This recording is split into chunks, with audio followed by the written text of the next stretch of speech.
L-Organizzazzjoni Dinjija tas-Saħħa tal-Annimali ikkonfermat li madwar id-dinja 3 annimali biss irriżultaw fil-pożittiv għal COVID-19. Minn dawn 2 kienu klieb f'Hong Kong li ma werew ebda sintomi ta' mart relatat mal-COVID-19 u ma ħadu dan il-virus mis-sidin tagħhom. It-tielet każ kienet ta' qattusa fil-Belġju li kellha s-sintomi. Huwa ċar li sa issa ma kien hemm l-ebda każ ta' infezzjoni li tgħaddi minn annimal għal bniedem. Il-veterinarju Carbonello Cole, President tal-Assoċjazzjoni Maltija tal-Veterinarji, saħaq ma' Net News li fit-3 każijiet rapportati sa issa kienu s-sidin li infettaw lill-annimali domestiċi. Il-każ ta' tigra li rriżultat pożittiva minn żu fi New York għadu ma ġiex ikkonfermat mill-istess organizzazzjoni.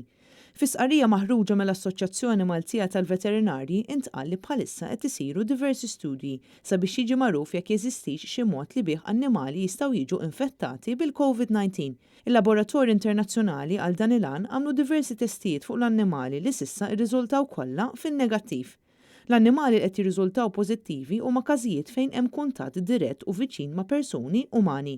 L-isqarrija tgħid li għaldaqstant jekk persuna tħossha ma tiflaħx, aħjar li tevda kuntatt dirett mal-annimali u segwi d-direttivi maħruġa mill-Supretendent tas-Saħħa Pubblika. Persuni kkonfermati pożittivi għal COVID-19 għandhom sakemm huwa possibbli iżommu l-annimali tagħhom ġewwa. L-iġiene personali meta persuna tiġi f'kuntatt ma' annimali ta' pazjenti pożittivi għal COVID-19 għandha tirrispetta d-direttivi maħruġa.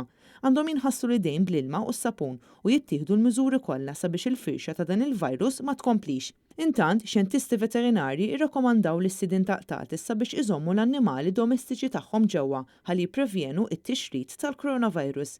Sissa ma kien hemm ebda każ wieħed ta' kelb jew qattus li infetta bniedem bil-COVID-19. Intant, rapport ippubblikat mill-BBC jindika li qtates jistgħu jieħdu dan il-virus minn qtates oħra. L-Istazzjon Brittaniku kien qed jikkwota studji mill-Assoċjazzjoni tal-Veterinarji fir-Renju Unit.